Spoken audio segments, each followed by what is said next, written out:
E como é que funciona? Porque tem como sem entrar em méritos que possa, obviamente, ajudar Sim. qualquer pessoa. Primeiro, eu já imagino que seja na Deep Web. Então vai dificultar até mesmo na investigação, né? Mas consegue rastrear, né?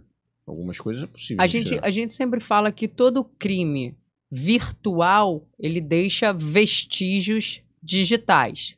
Então, assim, o que vai mudar é que tem investigações que são simples, fáceis, rápidas, e tem investigações que são extremamente complexas e desafiadoras, né? Que te exige um conhecimento muito mais aprofundado da forma, porque você tem que começar a entender como que eles operam.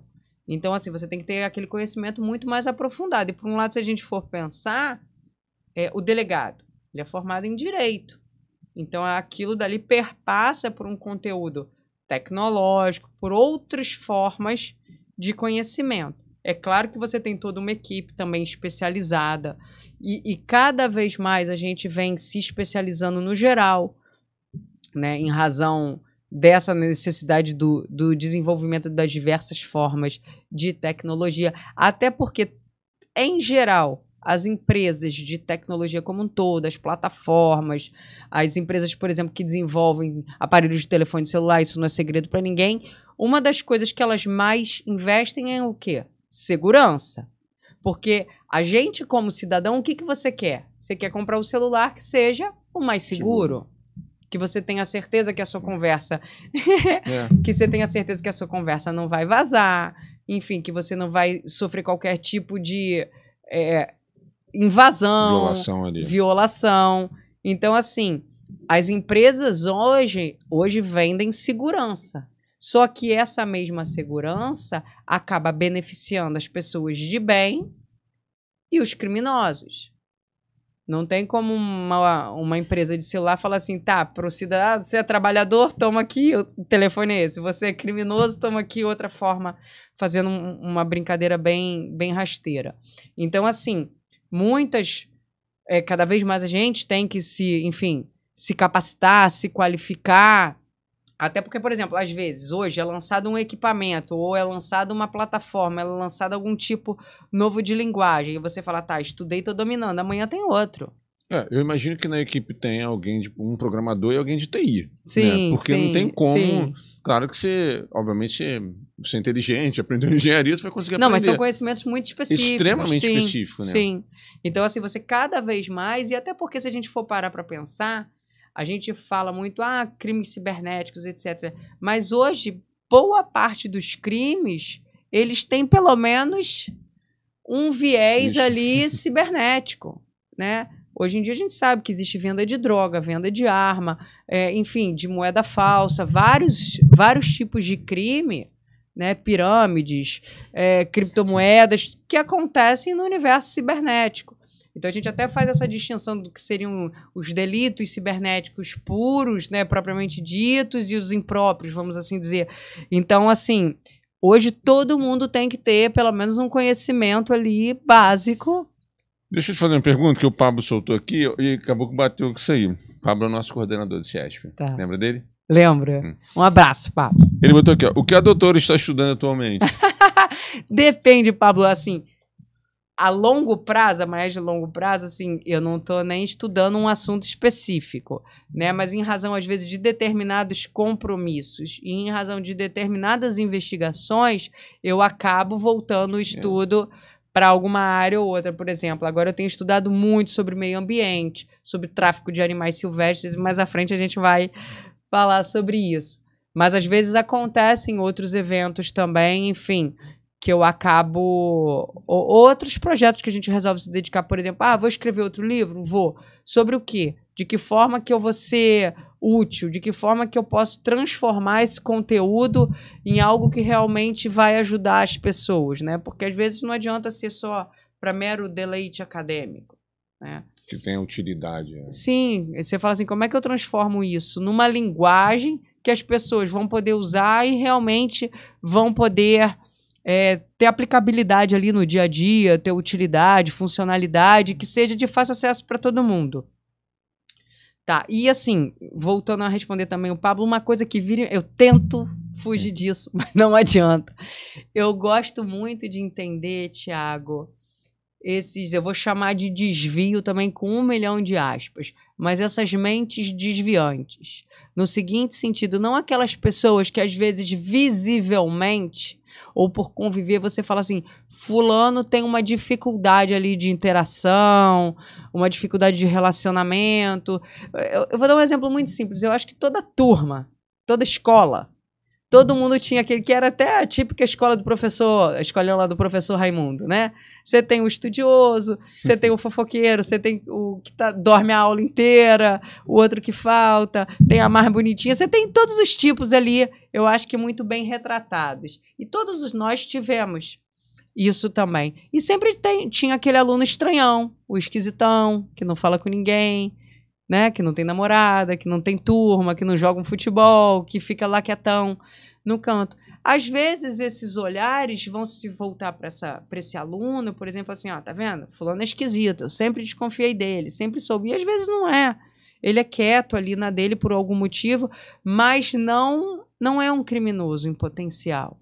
E tem outras pessoas que são essas as que mais me interessam, que mais me despertam curiosidade para estudar, são as pessoas que estão ao nosso redor, que são de fala doce, muitas vezes mansa, extremamente inteligentes e estrategistas, muitas vezes bem-sucedidos profissionalmente e até na vida familiar, que eu ousaria dizer que é quase que um exemplo a ser seguido e que a gente não faz ideia do que ele faz nos bastidores. A gente não faz ideia da essência daquela pessoa, do que ele é capaz de fazer.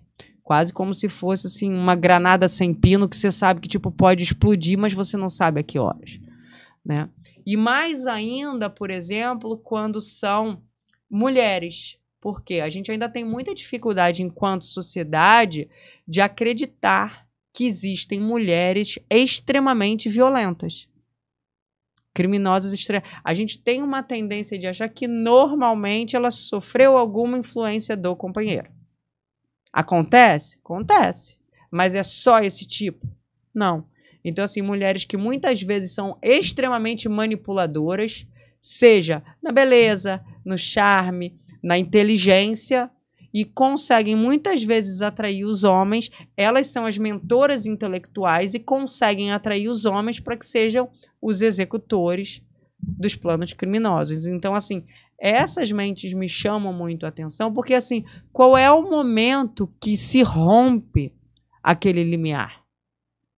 Eu lembro, por exemplo, que no caso do Yoki, da Elise Matsunaga, foi pedida exumação do corpo, salvo engano, porque queriam comprovar se quando ele foi esquartejado ele ainda estava vivo ou ele já tinha sido morto. E aí você começa a pensar no grau, no requinte de crueldade, de frieza, porque por mais que a gente fale assim, mas ela tinha curso de técnica de enfermagem, então assim, o conhecimento técnico, a habilidade para fazer ela tinha, mas quantas vezes a gente ouve, por exemplo, de profissionais da área de saúde, médico, que não teriam condições de operar um parente. Não estou falando de uma cirurgia estética, às vezes um parto, etc., uma cirurgia, vamos assim dizer, feliz, mas num caso ali de vida ou morte, muitas vezes tem médicos que falam assim, Paula, passei o meu pai para um grande amigo. Passei o meu filho para alguém que eu confio muito. Porque ali entra o seu lado emocional. Então, como é que você vai ter amor por alguém, pelo pai do seu filho, enfim, e que você vai esquartejar, dissecar, não, eu vou cortar mais aqui, eu vou separar, aí não, esse braço não tá cabendo, grande, tá entendendo? Aí você soca, que nem quando você tá fazendo mala, não, eu vou sentar, vou socar que vai fechar, entendeu? Aquilo não é um sapato, aquilo não é um perfume, não é um frasco de shampoo, é uma cabeça, é um braço, é uma perna. Aí imagina você empacotar tudo na mala e você falar, ficou um joelho aqui pra fora, é um negócio que você fala Cena assim, de filme. Às vezes a gente tem dificuldade, por exemplo, quem vai em granja, às vezes eu como carne, mas tipo assim, se você me falar assim, um animal tá ali vivo, eu não vou comer. Eu compro congelado no supermercado. Por quê? Porque aquilo me gera um distanciamento afetivo. Entendeu? Se você tiver ali o bichinho olhar para você, não tem a menor condição. Olhou, não como mais, entendeu? Então, assim, e aí quando você começa a entender como essas mentes funcionam, é assim, um dos interesses qual é? Porque às vezes você não vai conseguir ajudar naquele caso, Tiago. Mas aquilo vai te abrir conhecimento, informação, para você conseguir olhar de uma forma muito mais ampla para outros casos. Coisas que às vezes você falaria assim, fulano jamais faria isso. Por quê? Seja porque o ambiente não era adequado, seja porque ele tem uma determinada profissão, porque a gente, muitas vezes é curioso isso. Vou fazer uma comparação aqui rasteira também. É que nem questão de traição, de infidelidade. Muitas vezes a gente, nossa, mas fulano traiu a esposa com essa mulher aqui, mas ela é mais feia que a esposa dele. As pessoas não traem por beleza, por gostosura. Trai por desvio de caráter. Ponto. Você pode se sentir atraído por alguém, mas aquilo não te obriga a atrair.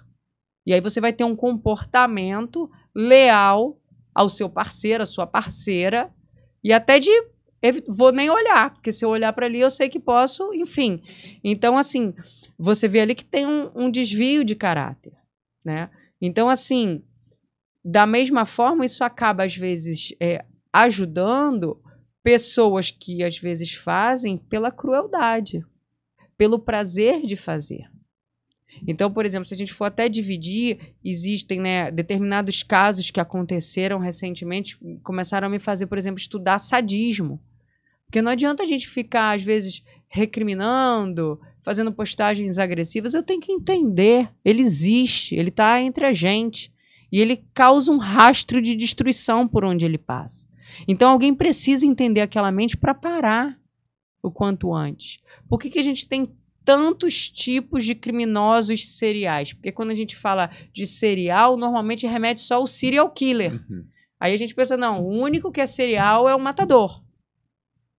Talvez seja o mais famoso, talvez seja o mais conhecido, mas quantos criminosos são seriais, causam rastros de destruição por onde passam, e quando vem à tona, o primeiro momento que a vítima é até desacreditada é porque você fala assim, fulano, João de Deus não ia fazer isso. E vários outros. Ou você fala assim, não, fulano não ia fazer isso por 10 anos, 20 anos, sem que ninguém percebesse. Então faz, e faz na cara de todo mundo, não é que é aberto na frente de todo mundo. Mas assim, uma vez eu ouvi de um agressor, ele falando assim, eu abusava no domingo, quando a casa estava cheia, com a porta do quarto aberta. Porque ali eu tinha a total certeza de que ninguém jamais ia imaginar. Era tipo o álibi, o cenário perfeito. Até porque se alguém viesse para falar assim, não, mas a casa estava cheia. Tinha cachorro, tinha criança, tinha gente correndo pela casa, música alta, cunhado bêbado. Como é que fulano ia abusar de uma criança dentro do quarto? Ninguém ia ouvir? Ninguém ia perceber? Ninguém ia ouvir, ninguém ia perceber.